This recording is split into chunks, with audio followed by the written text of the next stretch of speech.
Siren किस के drama के एपिसोड 7 और 8 तुमने देख लिए हैं और तुम्हें लग रहा होगा कि यार सारी की सारी मिस्ट्री तो अब सॉल्व हो चुकी है, क्योंकि जो मर्डर कर रहा था वो तो खुद ही टपक चुका है। लेकिन बुढ़िया हमारे साथ यहीं पे तो मोई मोई खेल गए। हान सोला के लिए इतने सारे मर्डर आखिर कर कौन रहा है? आज की इस वीडियो में इसी प्लॉट ट्विस्ट को मैं कवर करने वाला हूँ, तो अपनी आंखों को और कानों को ज्यादा से ज्यादा खुला रखना। उस मर्डर वाले कमरे के अंदर पाक जुन फोंग और सोला के साथ साथ एक थर्ड पर्सन भी अवेलेबल था, और वो सारा को बचाने के लिए पैक जुन फोंग की ऊपर की टिकट ही काट देता है। अगर तुम सायरन किस के ड्रामा को देख रहे हो तो इस वीडियो को भी एंड तक जरूर देखना, और हाँ, अपना ज्ञान भी कमेंट में पेल देना। एपिसोड 7 की शुरुआत होती है हमारे लौंडे वू सियोक से। भाई साहब वो एक्सीडेंट के बाद अब बच जाता है, और फाइनली हमें ये भी पता चल जाता है कि इसकी मरवाने की सुपारी आखिर दे कौन रहा था।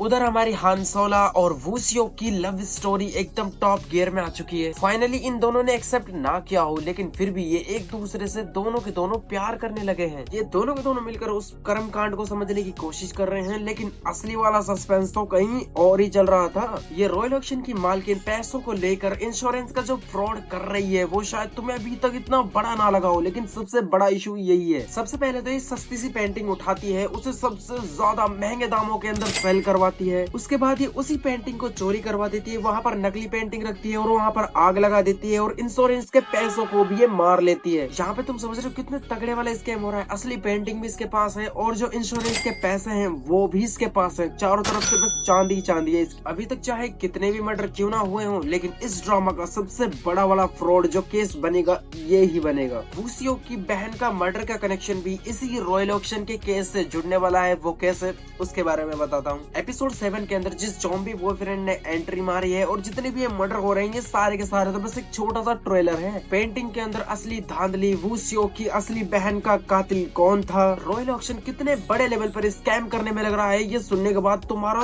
दिमाग हिल जाएगा। अब आते हैं उस बंदे पर जिसने पूरी ऑडियंस को चूना लगाया, पैक जुन फोंग। इसकी बैक स्टोरी के बारे में तो तुम्हें थोड़ा सा पता ही होगा। ये सीरिया के अंदर था, वहाँ पर इसके साथ बहुत ही तगड़ा वाला कांड हुआ। इसके पूरे चेहरे की प्लास्टिक सर्जरी करनी पड़ी थी। ये बंदा सोला को जब अपने घर लाता है तो वहीं पे सोला की सिक्स सेंस असली काम कर जाते हैं कि बड़ी यहाँ पर बहुत तगड़े वाली गड़बड़ होने वाली है। और फाइनली वो राज खुल ही जाता है। पैक जुन फोंग खुद ही एक्सेप्ट कर लेता है कि मैं ही सुगो हूँ, हान सोला का पुराना बॉयफ्रेंड जो सीरिया के अंदर मारा गया था, लेकिन वो तो अब जिंदा है। इस बंदे ने सोला को लेकर जो स्टॉकर वाली प्लानिंग कर रखी थी, उसके दोस्त कौन है, उसका नया बॉयफ्रेंड कौन है, वो किसके साथ रहता है, ये सब देखकर 99% ऑडियंस को लगा होगा बस यही वो कातिल है। अब सारे मर्डर्स इसी साइको ने किए होंगे। कातिल पकड़ा गया, सबको लगा खेल खत्म, लेकिन एपिसोड 8 के लास्ट में ऐसा जी5 ट्विस्ट मारा गया कि जिसको हम सब कातिल समझ रहे थे वो ही टपक गया। हम जैसी ऑडियंस को लगा अब तो बेटा ये पकड़ा गया, अब कहाँ जाएगा, लेकिन उसे मारकर ऐसा लगा दिया यार अब फिर से कंफ्यूजन शुरू हो गया। वू सियोक सोला को बचाने के लिए उस साइको के घर में घुसता है, लेकिन वो उसे वहाँ पे नहीं मिलती, और अचानक से उधर ट्विस्ट खुलता है कि हान सोला ने पैक जुन फोंग को मार डाला। और ऊपर से इस सीन को कुछ इस तरीके से प्रेजेंट किया है जैसे सोला ने अपने आप को बचाने के लिए पैक जुन फोंग को ही टपका दी, लेकिन ऐसा बिल्कुल नहीं है। क्या नहीं बाबू, अपनी आंखें थोड़ी सी खोलना। पैक जुन फोंग सोला के साथ जबरदस्ती कर रहा था, लेकिन इस घर के अंदर एक और थर्ड पर्सन भी अवेलेबल था। सबसे पहले तो वो बंदा इस घर की बिजली काटता है। बिजली काटने के बाद अंधेरे का फायदा उठाकर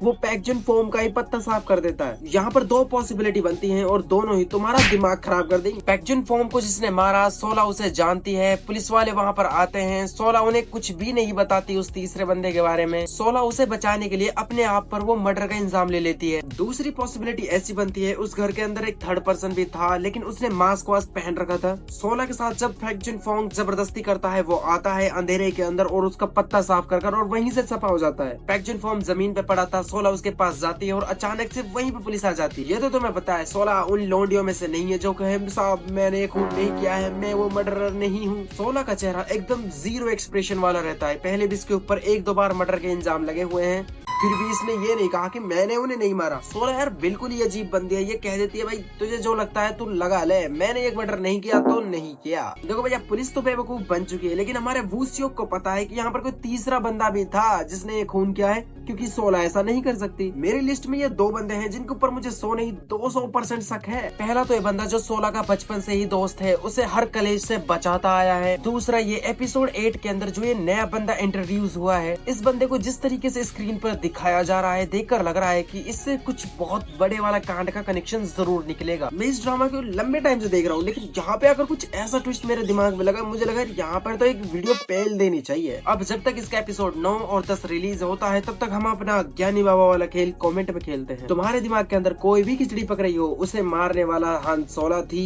या फिर कोई और थर्ड पर्सन था जो इस मर्डर के अंदर इन्वॉल्व है? फटाफट अपना ज्ञान कमेंट में फैलते हुए जाओ। वीडियो देखकर अगर मजा आया हो तो वीडियो को लाइक कर देना, चैनल पर नए हो तो चैनल को सब्सक्राइब कर देना। मिलते हैं एक और नेक्स्ट मस्त जबरदस्त थ्योरी वाली वीडियो के साथ, तब तक के लिए टाटा गुड बाय बाय।